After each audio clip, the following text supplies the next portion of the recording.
bullet passed so close to Samuel Frost's head that he felt the heat of it sear past his temple, but his heart didn't even quicken.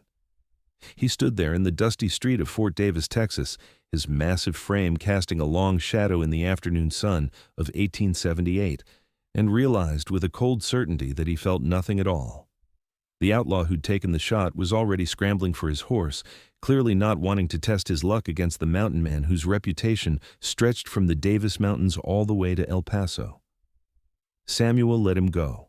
5 years ago he would have cared. 5 years ago his blood would have burned hot with the thrill of the chase. But that was before the fever took his wife and infant daughter, before something vital inside him had simply stopped beating. He turned away from the departing rider and continued toward the general store, his buckskin clothing worn soft from years in the wilderness, his dark hair hanging past his shoulders in a way that most townfolk found unsettling. At 6'4" and built like the mountains he called home, Samuel moved with a quiet purpose that made people step aside without even realizing they were doing it.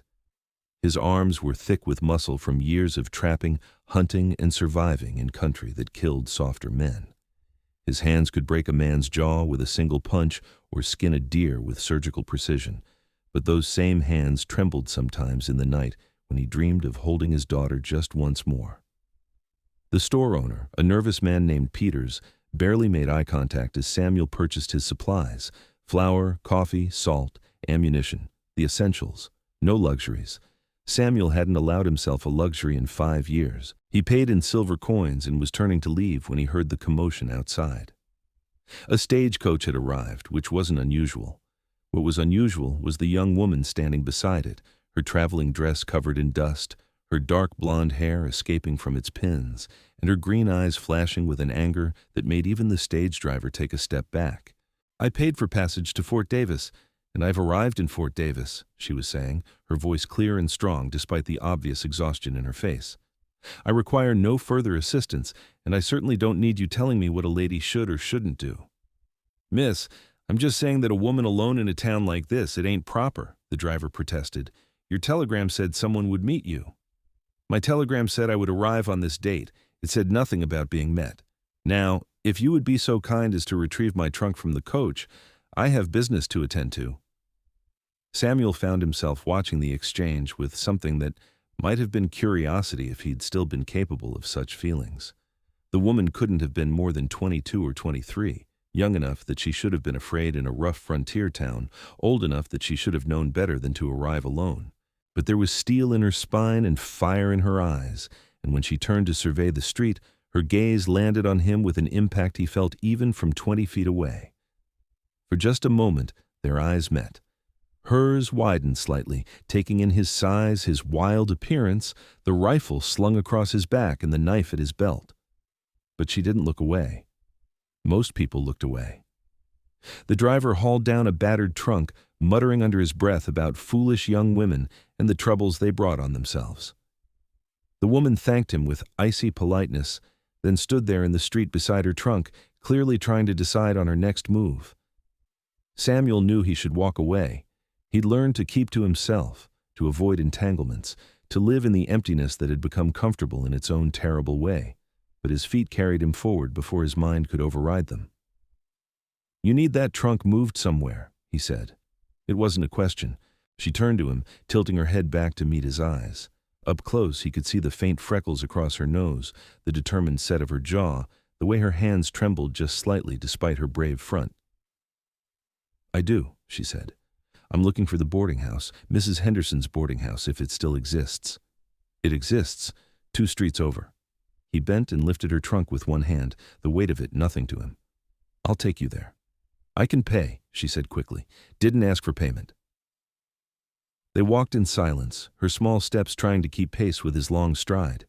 He found himself unconsciously slowing down, adjusting to her pace in a way he hadn't done for another person in years. The town watched them pass, and he could feel the weight of curious eyes. A stranger was always news in Fort Davis, and a young, pretty stranger being escorted by the wild man from the mountains was news indeed. "I'm Tabitha Kearney," she said after a moment, "from Boston." Boston. That explained the accent, the cultured way she spoke, the quality of her dress beneath the trail dust.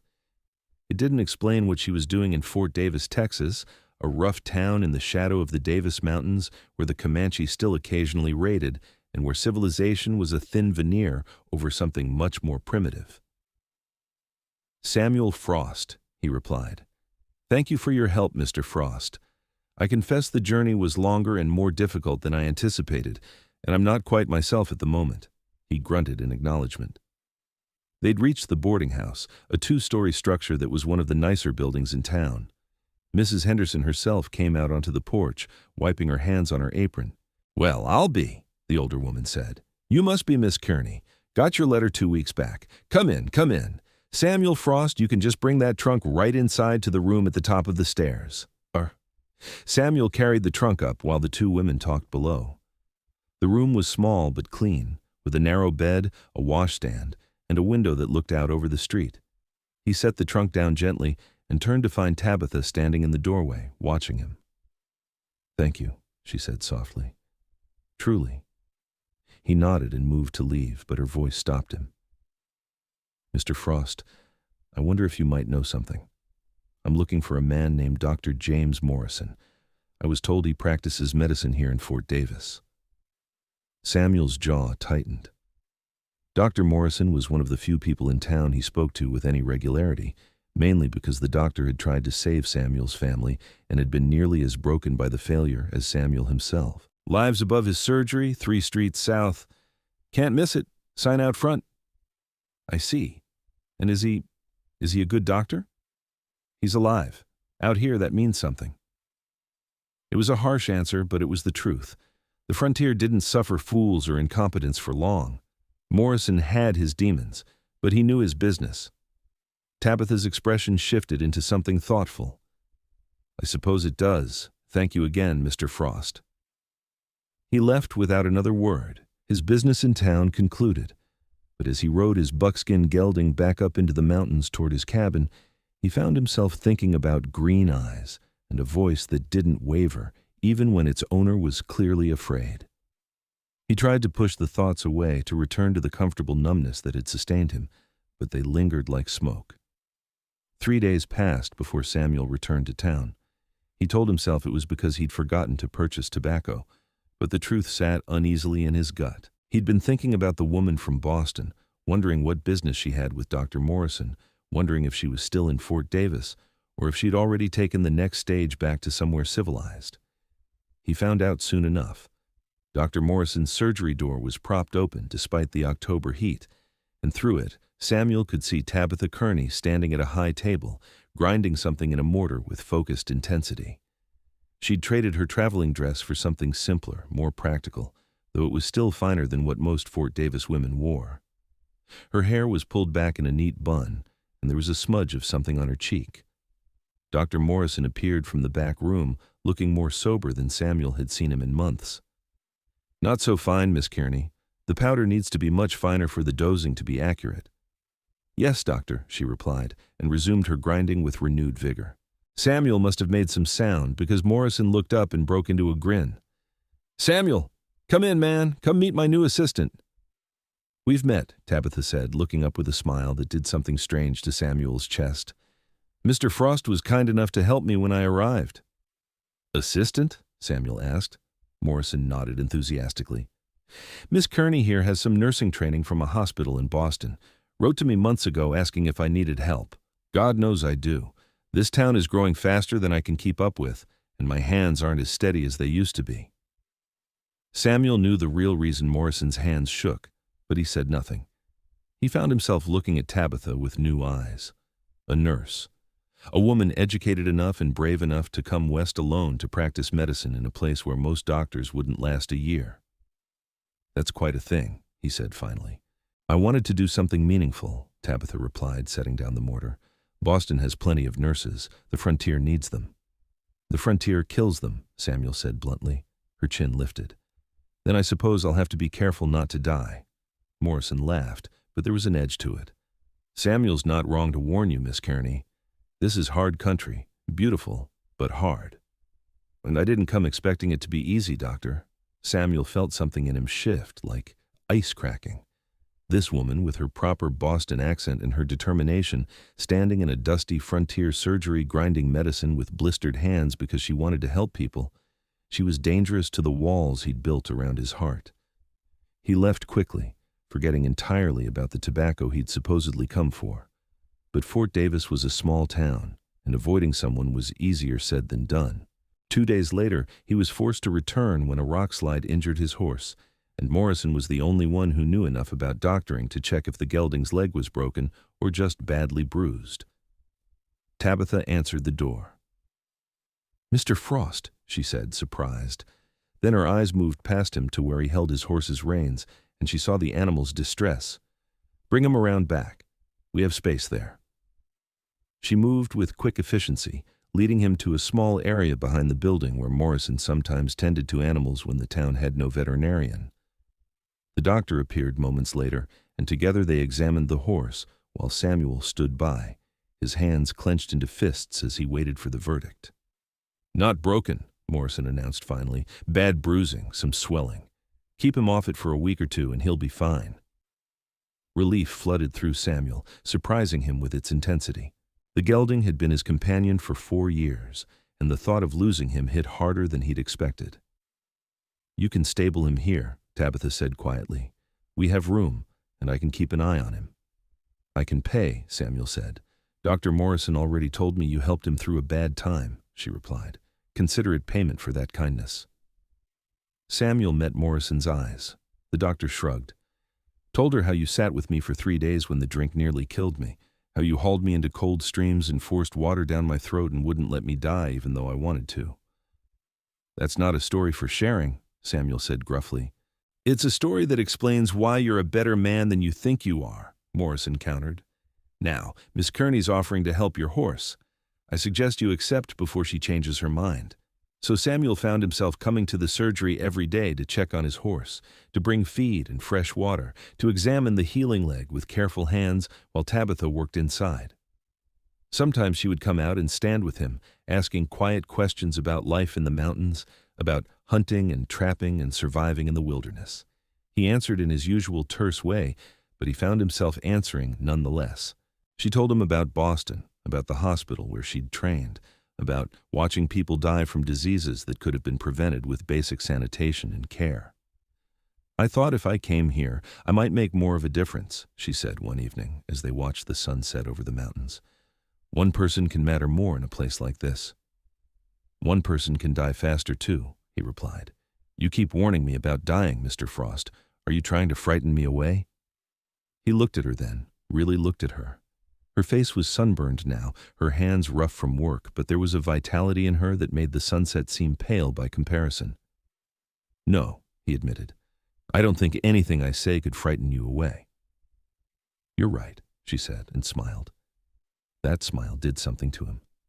For just a moment, just a heartbeat, he felt something crack wider in his chest, something that felt almost like the beginning of life returning to a frozen limb, painful and strange and unwelcome. He left abruptly and stayed away for 2 days. When he returned, he found the surgery in chaos. A family had been attacked by renegade raiders, and Morrison and Tabitha were working frantically to save a man with a bullet wound in his shoulder, while his wife hovered nearby with 2 terrified children. Samuel stepped in without thinking. He'd seen enough wounds in his time to know what needed doing. He hauled water, held the man down when Morrison had to dig for the bullet, and kept the wife and children calm with a steady presence that somehow worked better than words. Tabitha moved through it all with remarkable composure, her hands steady as she passed instruments to Morrison, as she stitched the wound closed, as she bandaged and cleaned and finally stepped back with blood on her apron and exhaustion in her face. "He'll live," Morrison said, "thanks to you, Miss Kearney, and you, Samuel." The family was moved to the boarding house to recover. Morrison poured himself a drink with shaking hands, then seemed to think better of it and dumped it out. Tabitha sank into a chair, pulling the pins from her hair and letting it fall around her shoulders. "I've seen wounds before," she said quietly, "but never from violence like that, never from someone trying to kill another person." "Welcome to the frontier," Samuel said. The words came out harsher than he intended. She looked up at him, and there was something fierce in her expression. "Don't mock me, Mr. Frost. I'm allowed to feel shaken by what I've seen. Feeling things doesn't make me weak. No, he said, something breaking further inside him. It makes you human. And what does not feeling things make you? The question hung in the air between them. Morrison looked from one to the other, then quietly excused himself, leaving them alone in the dimly lit surgery.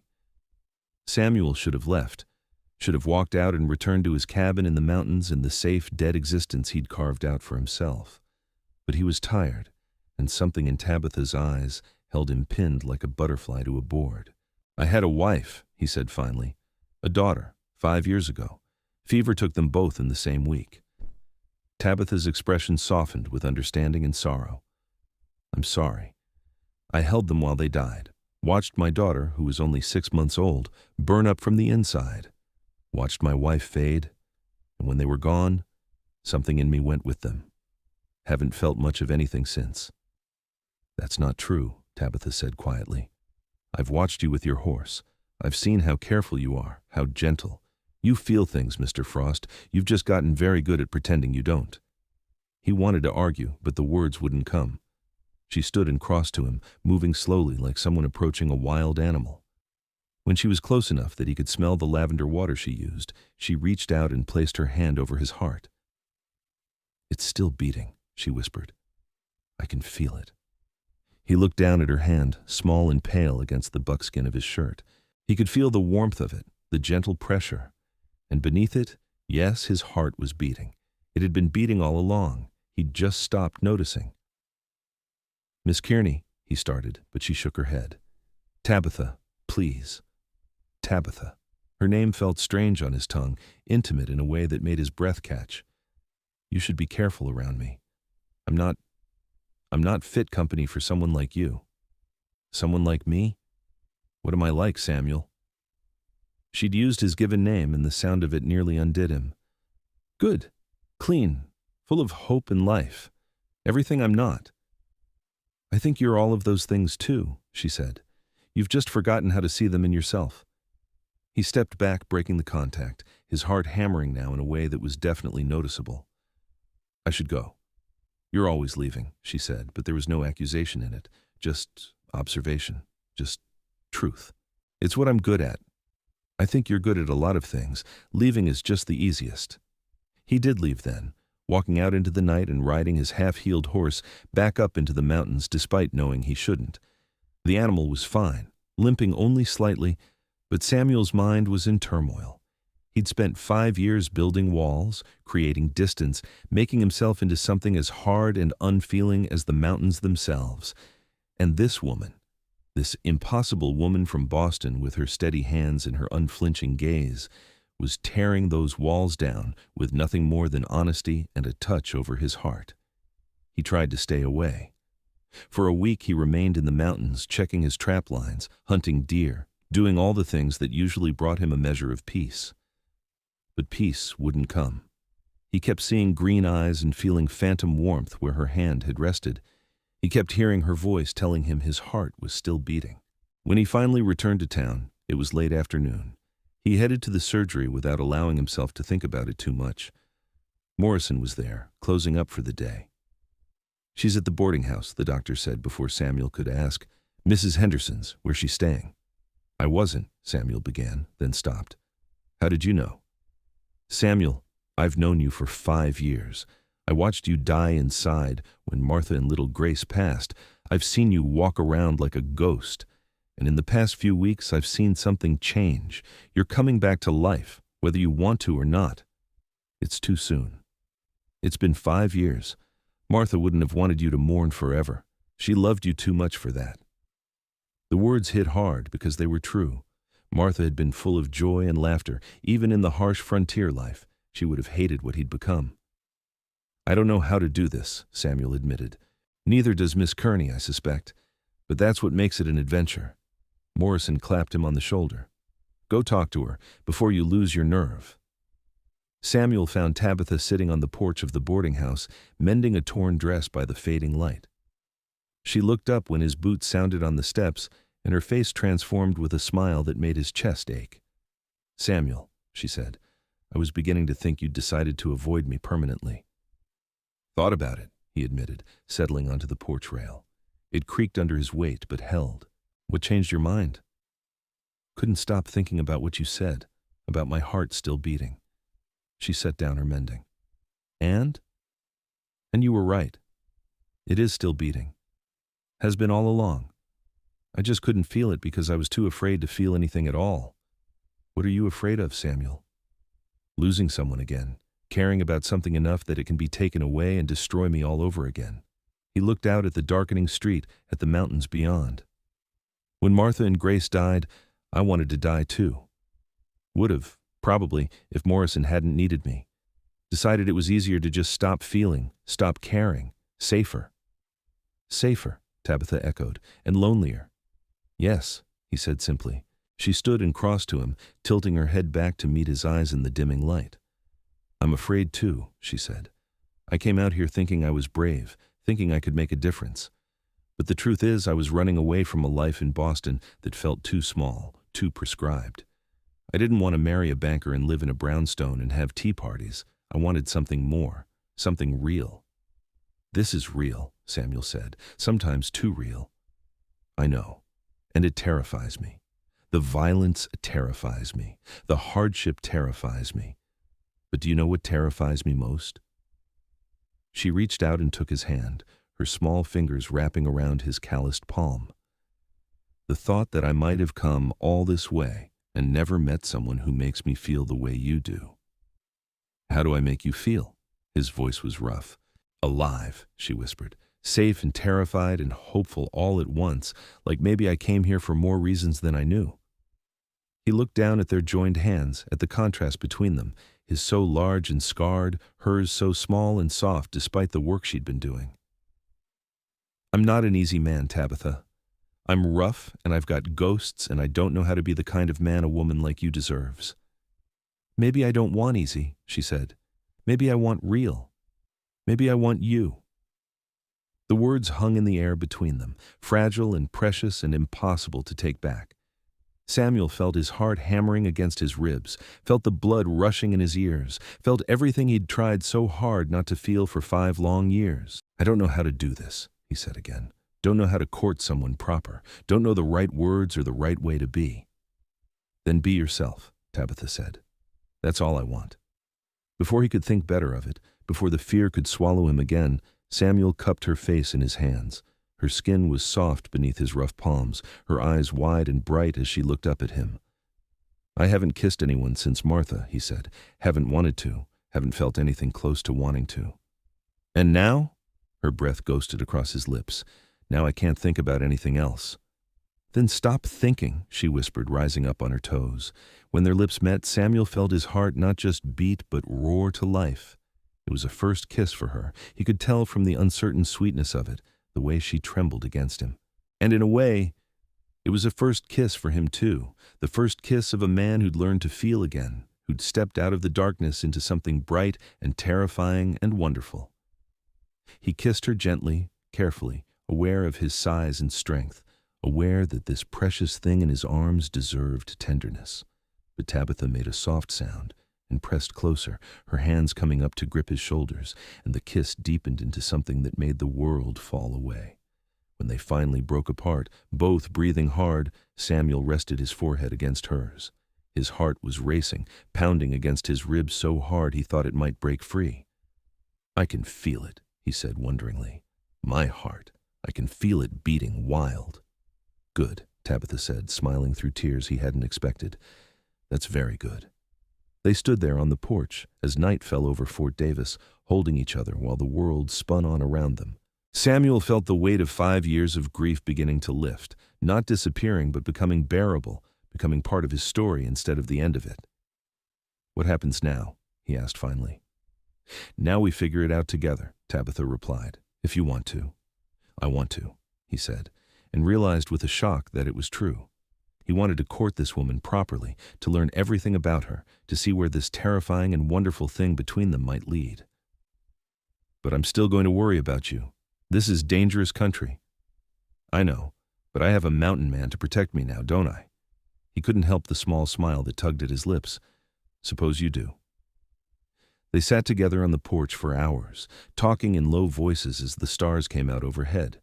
She told him about growing up in Boston, about losing her parents to cholera when she was 18, about the hospital where she'd trained and the dreams she had of making a real difference in the world. He told her about growing up in Kentucky, about coming west to trap and hunt, about meeting Martha and building a life together, about the joy and the loss that had shaped him. "I'm not trying to replace her," Tabitha said at one point. "I could never do that." "I know," Samuel replied, "and I wouldn't want you to. What we have, whatever this is, it's its own thing, something new. Something good? Something very good."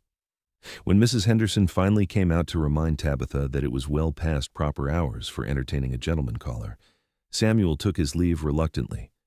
But before he left, he bent and kissed Tabitha once more, soft and sweet and full of promise.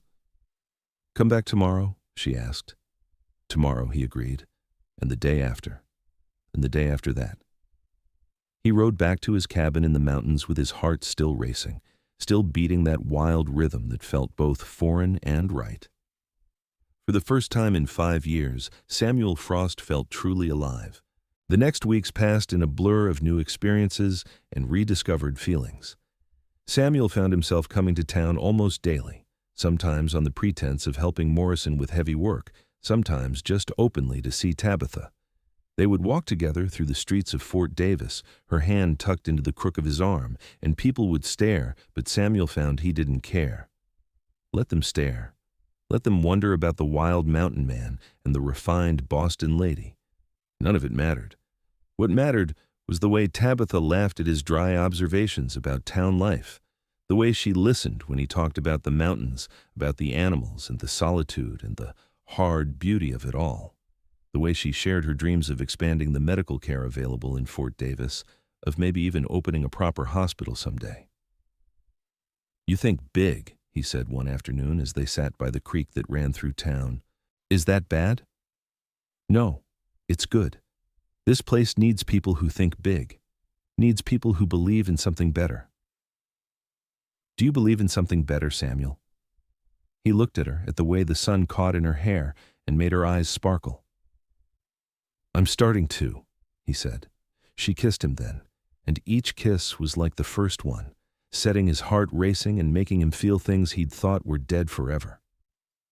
They were careful to maintain propriety, always meeting in public places, always having Mrs. Henderson or Dr. Morrison as chaperones when needed. But the connection between them grew stronger every day until Samuel couldn't imagine his life without this woman in it. One evening, about 6 weeks after they'd first kissed, Samuel invited Tabitha to ride up into the mountains with him. "Want to show you my cabin," he said. "Want you to see where I live, how I live. If we're going to do this proper, you should know everything." "I'd like that," she replied. They rode out on a clear November morning, Tabitha on a gentle mare borrowed from the livery, Samuel on his buckskin gelding. The trail up into the Davis Mountains was narrow and steep in places, but Tabitha proved to be a capable rider. When they reached his cabin, nestled in a valley with a creek running nearby and mountains rising on all sides, she caught her breath. "Oh, Samuel, it's beautiful."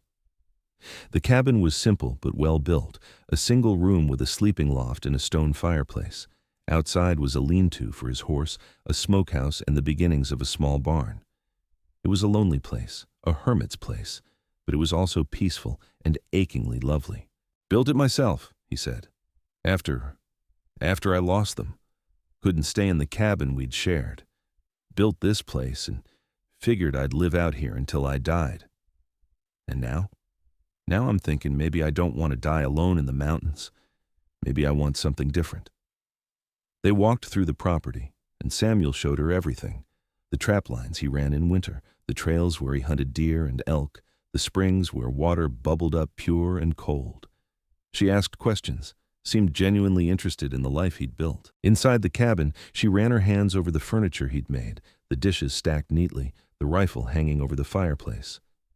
"It's a good life," she said. "Harsh, but good. I can see why you love it."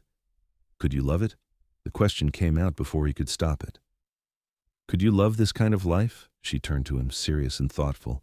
"I didn't come west looking for comfort, Samuel. I came looking for purpose and meaning. I think I could love this life, but more importantly, I know I could love the man who lives it. His heart, which had been beating steadily since that first kiss, seemed to skip and stumble. Tabitha, you don't have to say anything yet, she said quickly. I know it's only been a few weeks. I know we're still learning each other, but I wanted you to know how I feel, that this isn't just some adventure for me, that you matter. He crossed to her in 3 long strides and pulled her into his arms, holding her close enough to feel her heart beating against his chest. You matter too, he said roughly. Matter more than you should after such a short time. Matter enough that it scares me.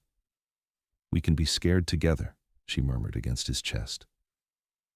They spent the afternoon at the cabin, and Samuel taught her how to read the signs in the forest, how to identify animal tracks, how to move quietly through the wilderness.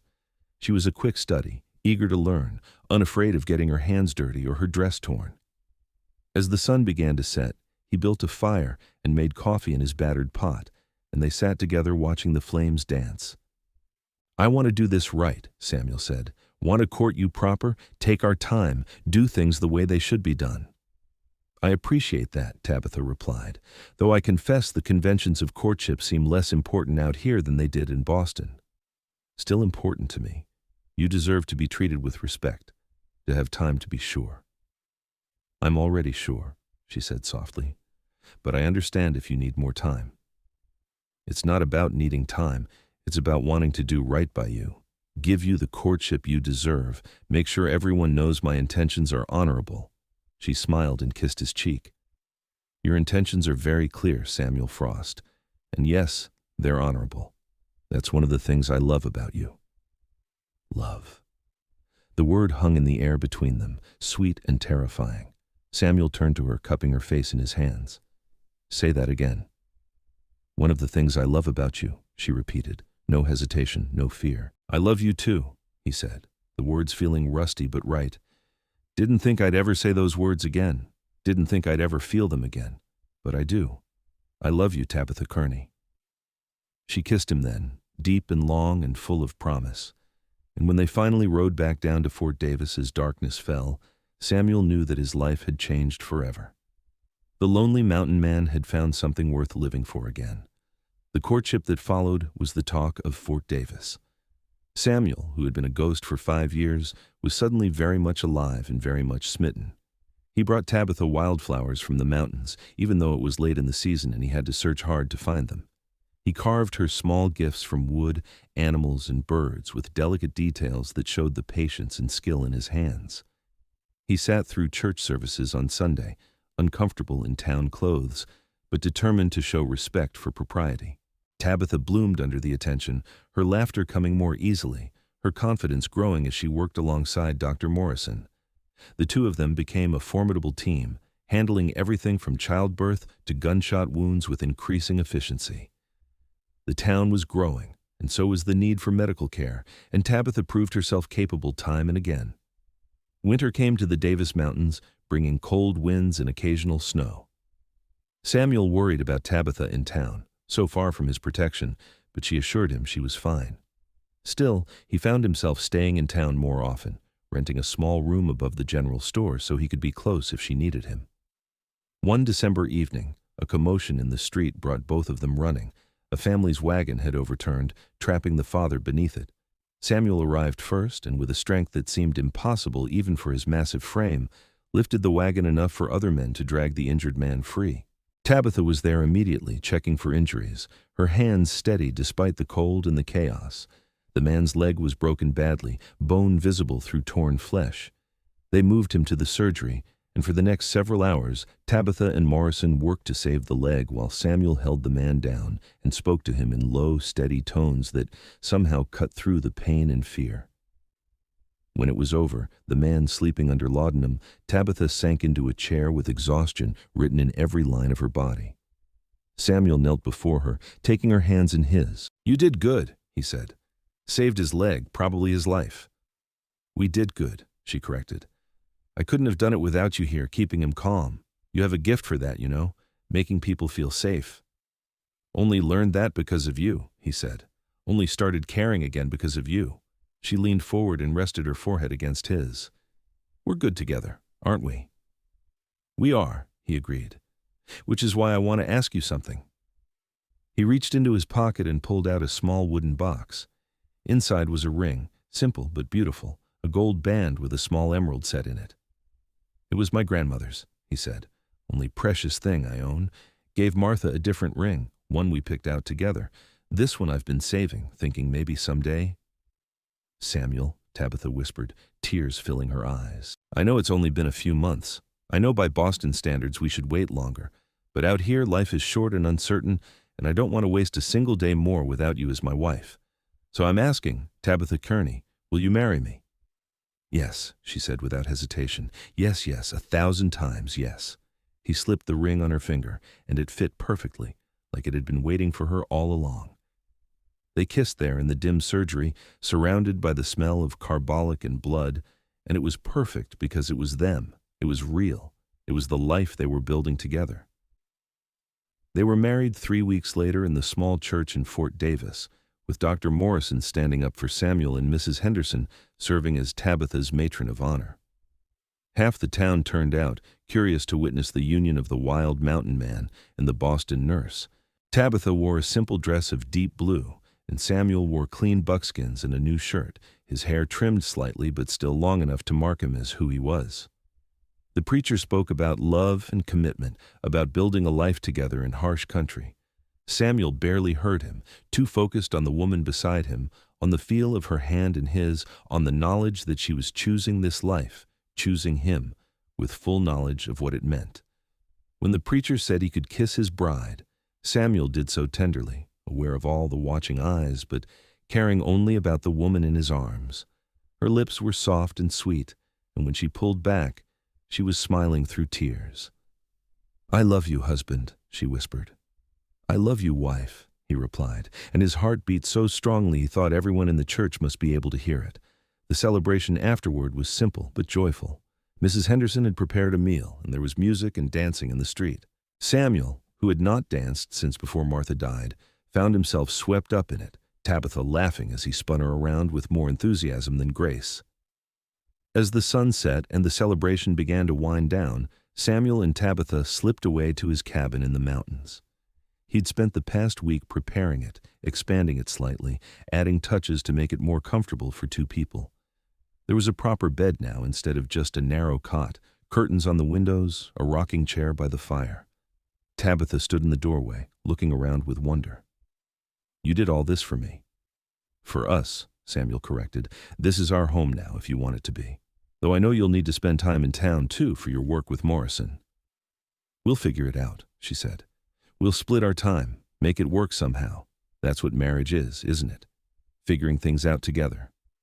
That first night, as husband and wife, was tender and sweet and somewhat awkward, as first nights often are. But there was love in every touch, every whispered word, every moment of discovery. And when they finally fell asleep in each other's arms, Samuel felt a peace he hadn't known in 5 long years. The winter passed in a blur of joy and hard work. They divided their time between the mountain cabin and a small house they rented in town, close to the surgery. Tabitha continued her work with Dr. Morrison, her skills growing with each passing week. Samuel trapped and hunted, providing meat for them and for several other families in town, his knowledge of the wilderness making him invaluable to the growing community. They learned each other's rhythms, each other's needs. Samuel learned that Tabitha needed time to read in the evenings, that she missed music and would sometimes hum while she worked. Tabitha learned that Samuel needed the solitude of the mountains to feel balanced, that he had nightmares sometimes about losing his first family, that he showed love through actions more than words. But there were words, too, whispered in the darkness of their bedroom, spoken aloud as they worked side by side. "I love you" became as natural as breathing, a constant refrain in the life they were building. Spring came to the Davis Mountains in a riot of wildflowers and new growth.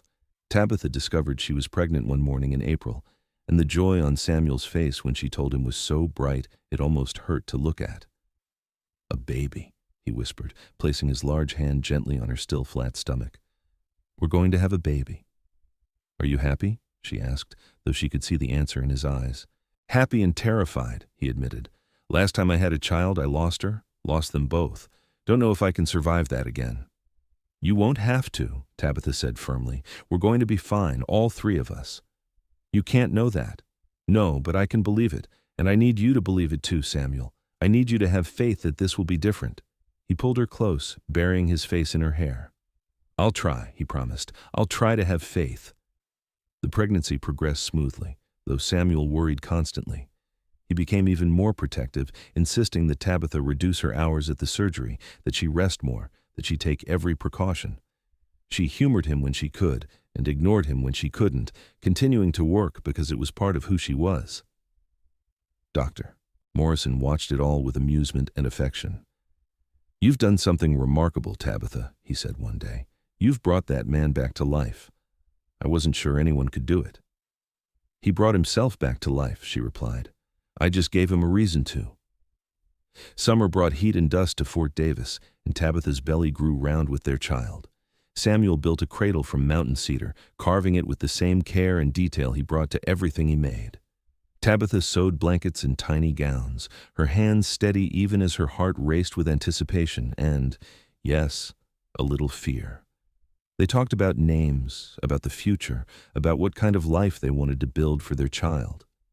Samuel spoke of teaching their son or daughter about the wilderness, about respect for the land and the animals. Tabitha spoke of education, of making sure their child had opportunities and choices. We'll give them everything, Samuel said. Everything we have, everything we are. That's all any child needs, Tabitha agreed. The baby came on a warm October night, exactly 1 year after Samuel and Tabitha had first met. The labor was long and difficult, and Samuel paced outside the bedroom like a caged animal while Dr. Morrison attended Tabitha. Every sound from the room made his heart clench with fear. Every cry brought back memories of another labor, another loss. But this time was different. This time, when the baby's cry finally split the night, it was followed by Tabitha's voice, weak but triumphant. Samuel, come meet your son! He burst into the room to find Tabitha propped up in bed, exhausted but radiant, holding a tiny bundle wrapped in one of the blankets she'd made. Morrison was cleaning up, grinning from ear to ear. A boy, the doctor said. Healthy and loud. Congratulations, Samuel. Samuel approached the bed slowly, afraid to hope, afraid to believe. Tabitha pulled back the blanket to reveal a red, wrinkled face and a shock of dark hair. The baby's eyes were squinted shut, and he was waving tiny fists in the air. He's perfect, Tabitha whispered. Absolutely perfect. Do you want to hold him?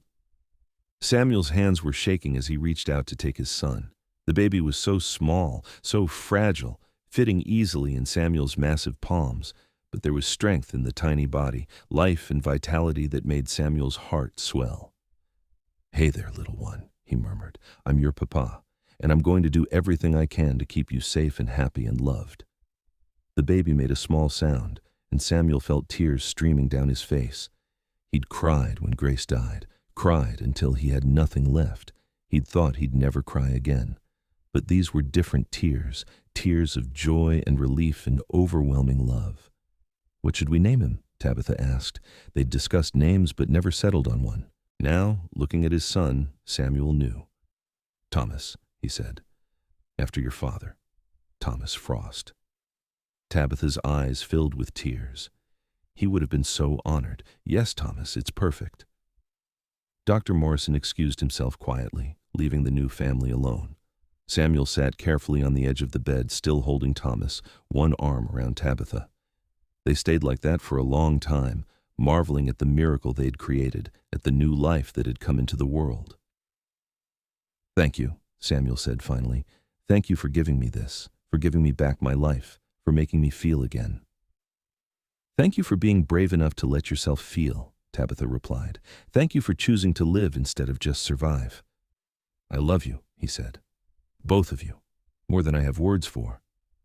We love you too, she said, and kissed him softly while Thomas slept between them, safe and warm and surrounded by more love than any child could need. The years that followed were not easy, because life on the frontier was never easy. There were hard winters and dry summers, sickness and injury, moments of fear and uncertainty. But there was also joy beyond measure, love that grew deeper with each passing season, a sense of purpose and belonging that made every hardship bearable. Thomas grew into a sturdy, adventurous boy with his father's dark hair and his mother's green eyes. He learned to track and hunt and survive in the wilderness from Samuel, learned healing and compassion from Tabitha. He was fearless and kind, a perfect blend of both his parents. When Thomas was 3, Tabitha gave birth to twin girls, Emma and Rose, who filled the cabin with laughter and chaos. Samuel, who had once thought himself dead inside, found himself completely overwhelmed by the love he felt for his growing family. Each child was a gift, each day a blessing he'd never thought to receive again. Tabitha continued her medical work, eventually helping Dr. Morrison open a small hospital in Fort Davis. She trained other women in nursing, built a practice that served not just the town but the surrounding ranches and settlements. She became known throughout the territory as someone who could be counted on in a crisis, whose skill and compassion saved countless lives. Samuel balanced his time between providing for his family and being present for them. He still trapped and hunted, but he also took on work closer to home, guiding settlers into the mountains, helping build the growing town. He was no longer the isolated ghost who had haunted the wilderness. He was a husband, a father, a valued member of the community. On their 5th anniversary, Samuel and Tabitha sat on the porch of their expanded cabin, watching their children play in the fading light. Thomas was teaching the twins to identify animal tracks, his small voice serious as he explained the difference between deer and elk. "Do you ever regret it?" Samuel asked. "Leaving Boston, coming to this hard country, marrying a rough mountain man?" Tabitha looked at him with surprise. "Never, not for a single moment. This is exactly the life I was meant to live. You are exactly who I was meant to love. Even though it's been hard, even though we've struggled." "Especially because of that," she said. "Easy things aren't worth much, Samuel. But what we've built, what we have, it's worth everything." He pulled her close, marveling at how perfectly she fit against him even after all these years. "You saved my life," he said. "That day you arrived in Fort Davis, you saved my life, even though I didn't know I needed saving." "We saved each other," she corrected. "I was lost too, just in a different way. We found each other exactly when we needed to." "I love you," he said, and his heart beat strong and steady, a rhythm that had become as natural as breathing. "I love you too," she replied, "now and always." As the stars began to appear overhead and the children's laughter echoed through the valley, Samuel Frost thought about the journey that had brought him here. The loss and grief, the years of numbness, the moment when a green-eyed woman from Boston had placed her hand over his heart and reminded him it was still beating. That first kiss had set it beating wild again, had brought him back to life in ways he'd never imagined possible. And every day since had been a gift, a chance to love and be loved, to build something good and true and lasting. The children came running up to the porch, demanding stories before bed. Samuel scooped up the twins, one in each arm, while Thomas climbed onto Tabitha's lap. Inside, by the warm glow of the fire, Samuel told them stories of the wilderness, of brave pioneers and the wild beauty of the frontier. Later, after the children were asleep, Samuel and Tabitha stood together in the doorway of their cabin, looking out at the mountains silhouetted against the starlit sky. "This is home," Samuel said. "Not just the cabin or the town, but this. Us, our family. This is where I belong." "We belong together," Tabitha said. "That's what I knew from the very beginning, even when you were still trying to push me away. I was a fool. You were hurt. There's a difference." He turned her to face him, cupping her face in his hands the way he had that first night when he'd kissed her on Mrs. Henderson's porch. "You're the best thing that ever happened to me, Tabitha Frost, the very best thing." She kissed him then, soft and sweet and full of all the love they'd built over the years. And Samuel's heart, which had been dead for so long, beat strong and wild and full of life. The seasons continued their endless cycle, and the Frost family grew and thrived in their mountain home. Dr. Morrison eventually retired, selling his practice to a young doctor from St. Louis, but staying on as an advisor. Tabitha worked closely with the new doctor, her reputation as a skilled nurse and midwife spreading throughout the territory. When Thomas was 10 and the twins were 7, Tabitha gave birth to another son, whom they named Daniel. Samuel held his youngest child with the same wonder he'd felt holding Thomas, grateful beyond words for the family that had grown around him. The children grew strong and capable, learning the skills they needed to survive and thrive in frontier life. Thomas became an expert tracker and hunter like his father, but he also inherited his mother's compassion and eventually decided to study medicine. The twins, Emma and Rose, were inseparable and fearless, climbing trees and riding horses and keeping up with their brothers in everything. Samuel watched them all with a heart so full it sometimes ached. The little girl he'd lost would have been 15 now, he thought sometimes. Grace would have been a big sister, would have helped care for her younger siblings. The grief of that loss never completely disappeared, but it had transformed into something gentler, a bittersweet memory instead of a fresh wound. Martha would have loved Tabitha, he realized one day, would have approved of the woman who had brought him back to life, who had given him a second chance at the family he'd thought lost forever. There was room in his heart for both of them, for the past and the present, for grief and joy to exist side by side. Fort Davis continued to grow and prosper. The railroad came through in 1883, bringing more settlers and more opportunities.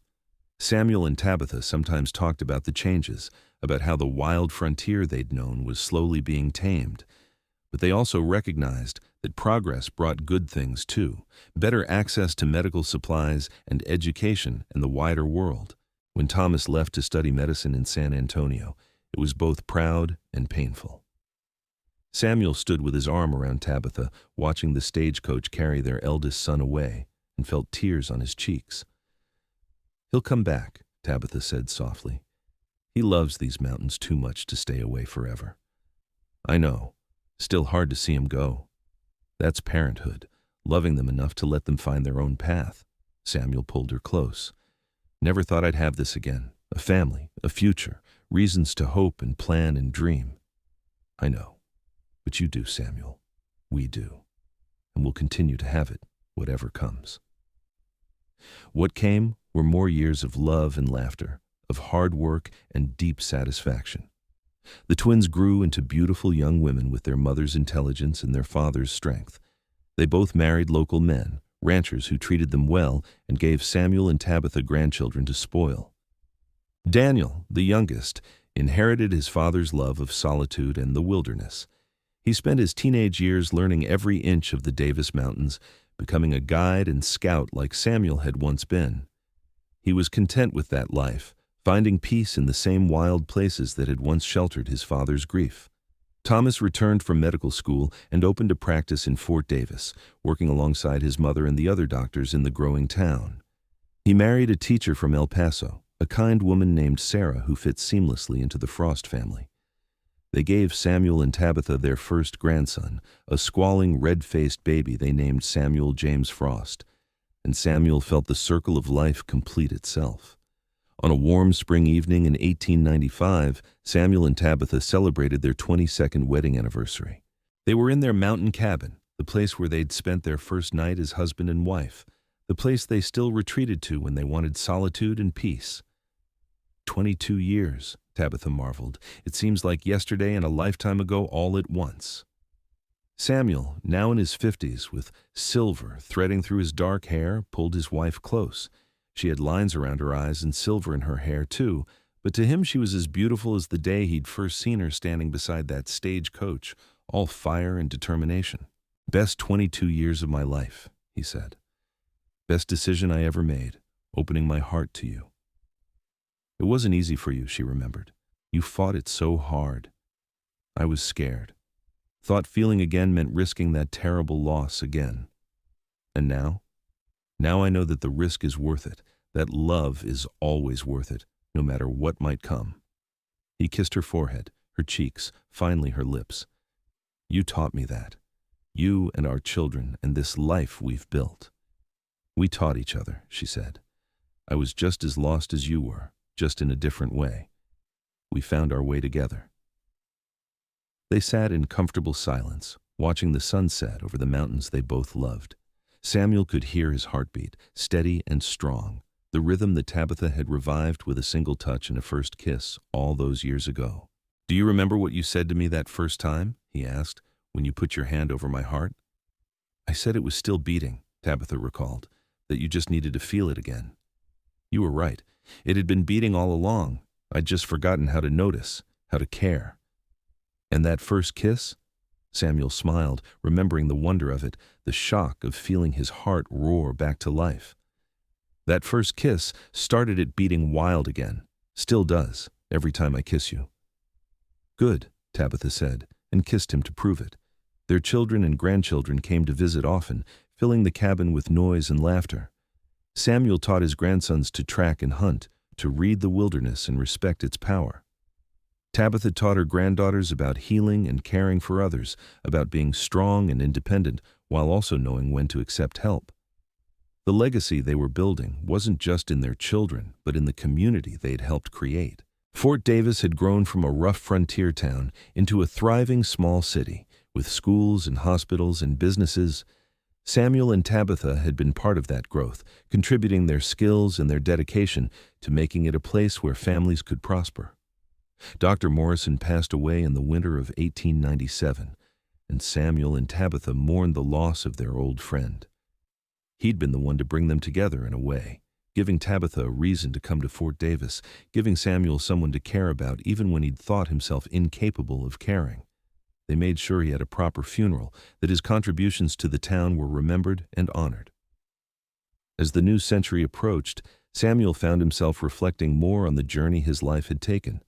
From the tragedy that had nearly destroyed him to the love that had rebuilt him, from the isolated mountain man to the husband, father, and grandfather surrounded by family. It was a good life, a rich life, better than he'd ever imagined possible during those dark years. One evening, as they sat together on their porch watching their grandchildren play, Tabitha took his hand.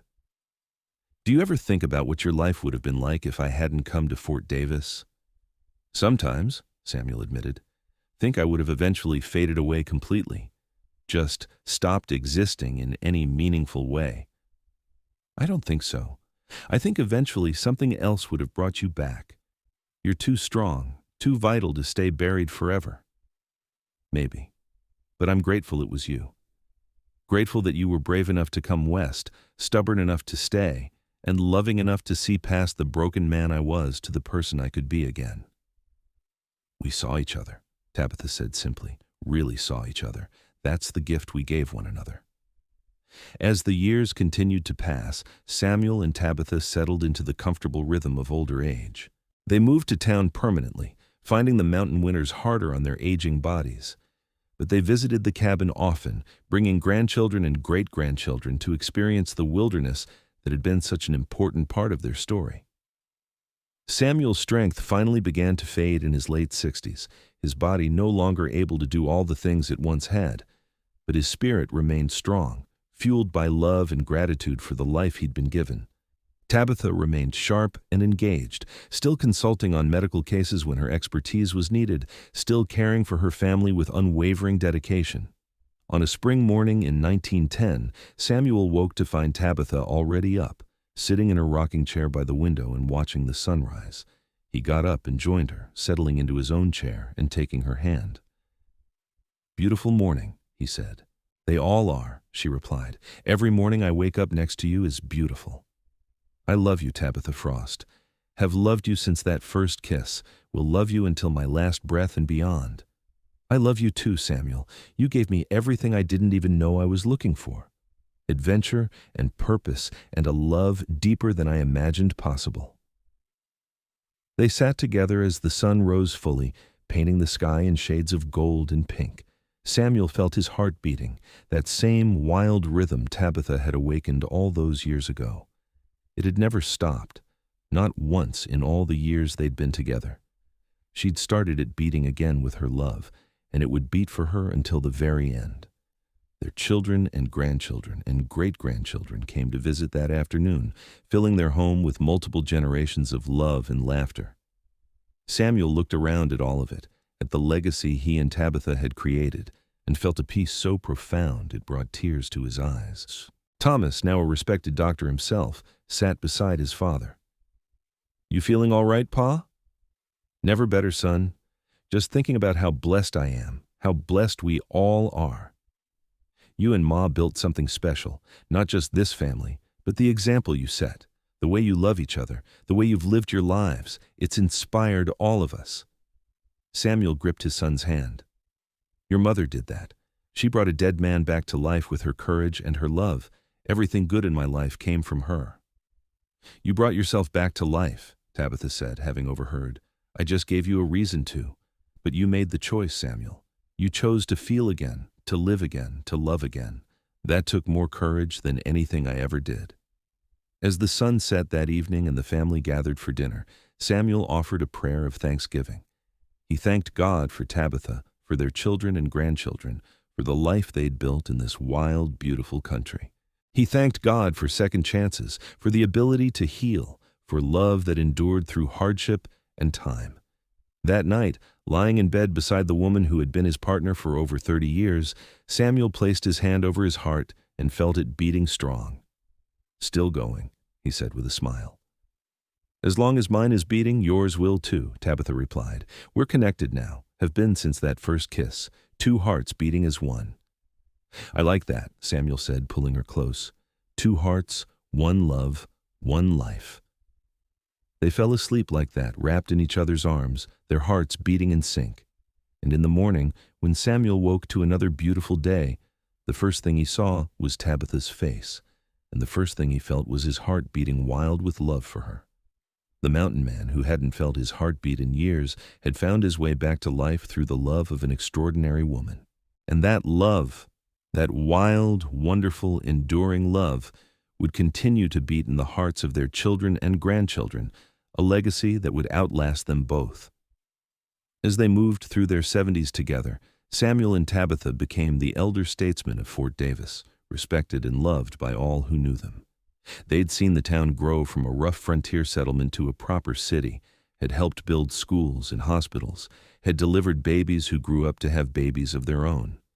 Their love story had become legendary in the area. People told it to their children as an example of how love could heal even the deepest wounds, how two people from completely different worlds could build something beautiful together. Young couples would come to them for advice, and Samuel and Tabitha would share the wisdom they'd earned through years of partnership. "Love is a choice," Tabitha would say. "Not just the choice to love in the first place, but the choice to keep loving through hard times and challenges." "And it's worth it," Samuel would add. "Every single time, it's worth it." On their 40th wedding anniversary, their family threw them a grand celebration. The entire town seemed to turn out, bringing food and gifts and stories of how Samuel and Tabitha had touched their lives. There were people whose lives Tabitha had saved with her medical skill, people Samuel had helped through hard times, children and grandchildren who had benefited from their wisdom and love. Standing before the gathered crowd, Samuel pulled Tabitha close and spoke from his heart. 40 years ago, I married the woman who saved my life. I'd lost everything and thought I had nothing left to live for. But she saw something in me I couldn't see in myself. She believed in me when I didn't believe in myself, and with her first kiss, she started my heart beating wild again." Tabitha smiled up at him with tears in her eyes. "And you gave me a purpose and a home and a love I never dreamed existed. You showed me what real strength looks like, what real courage is. Every day with you has been an adventure and a blessing." They kissed then, to the cheers and applause of everyone gathered, and Samuel felt the same rush he'd felt at that first kiss over 40 years ago, the same wild beating of his heart, the same profound gratitude for this woman who had changed everything. As they grew older still, Samuel and Tabitha faced the inevitable challenges of aging. Samuel's body, which had been so strong for so long, began to fail him in small ways. Tabitha's sharp mind remained clear, but her body too showed the effects of decades of hard work and frontier life. But through it all, they had each other. When Samuel struggled to walk some days, Tabitha was there with patience and encouragement. When Tabitha felt frustrated by her body's limitations, Samuel reminded her of all she'd accomplished, all the lives she'd saved and changed. "We're in this together," he would say. "Until the very end, we're together." "Always," she would reply. "In this life and whatever comes after." On a warm spring day in 1918, just after their 45th anniversary, Samuel suffered a stroke. It left him weak on one side, his speech slurred, but his mind still clear. Tabitha cared for him with the same skill and tenderness she'd shown to countless patients over the years, but now with the added dimension of desperate love. "Don't you dare leave me yet," she told him fiercely. "We've got more life to live, Samuel Frost. More grandchildren to spoil and sunsets to watch and years to spend together? He smiled at her, his eyes still bright despite his body's weakness. Not planning on going anywhere without you, he managed to say. He recovered slowly, regaining some of his strength and mobility.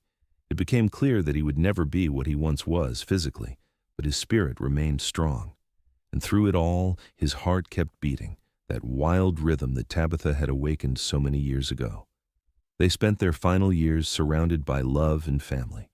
The great-grandchildren would climb carefully onto Samuel's lap to hear his stories of the old days, of trapping and hunting in the mountains, of meeting their great-grandmother and falling in love.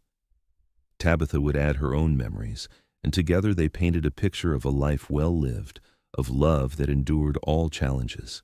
On a quiet evening in late autumn of 1920, Samuel and Tabitha sat together on their porch, wrapped in blankets against the chill.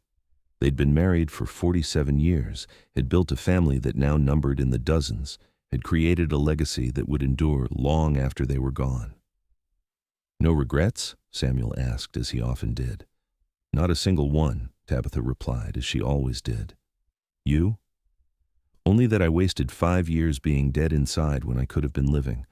But even those years led me to you, so maybe they weren't wasted after all." "Everything led us to each other," Tabitha said. "Every choice, every hardship, every moment of joy and sorrow. It all brought us here." "I'm glad," Samuel said simply. "Glad for all of it, because it gave me you." That night, Samuel passed peacefully in his sleep, his hand clasped in Tabitha's, a smile on his face. His heart, which had beaten wild for over 47 years since Tabitha's first kiss, finally slowed and stopped, its purpose fulfilled. Tabitha held him and wept, grieving the loss of her partner and the love of her life. But even through her tears, she felt grateful. Grateful for every moment they'd shared, every challenge they'd overcome, every kiss and touch and whispered word of love. She lived for 2 more years, spending her time with family and friends, sharing stories of Samuel and their life together. She never remarried, never wanted to. Samuel had been her great love, and she was content to carry that love with her until they could be together again. When Tabitha finally passed in the spring of 1922, it was peacefully, surrounded by children and grandchildren who had all been shaped by the love she and Samuel had shared. Her last words were about Samuel, about how she could feel her heart beating wild again in anticipation of seeing him. They were buried side by side in the Fort Davis Cemetery, their graves marked with a simple stone that read, "Samuel and Tabitha Frost, 2 hearts, 1 love, 1 life, together always." Their children and grandchildren continued the legacy they'd begun, carrying forward the lessons of love and courage and perseverance they'd learned. The story of the mountain man, whose heart had been started beating wild again by a Boston nurse's first kiss, became part of Fort Davis lore, told and retold through the generations. And in the Davis Mountains, in the cabin Samuel had built and where he and Tabitha had spent so many happy years, their great-great-grandchildren would sometimes visit. They'd stand in the place where love had conquered grief, where 2 damaged souls had found healing in each other, and they'd feel the echoes of that great love still lingering in the mountain air. The Wild West that Samuel and Tabitha had known was gone, transformed by time and progress into something different. But the love they'd shared, the life they'd built, the family they'd created, that endured. It endured in the hearts of every person they'd touched, in every life they'd saved or changed or inspired. And somewhere beyond this world, 2 hearts beat wild together again, reunited at last, their love story complete but never truly ending. For love like theirs doesn't end with death. It lives on, eternal and unbreakable, a testament to the power of choosing to feel, to love, to live, even in the face of the deepest pain. The mountain man's heart, which had stopped feeling for 5 terrible years, had been given new life by a brave woman's love. And that love, that wild, beautiful, enduring love, would echo through the ages as proof that it's never too late to choose life, to choose love, to choose to let your heart beat wild again.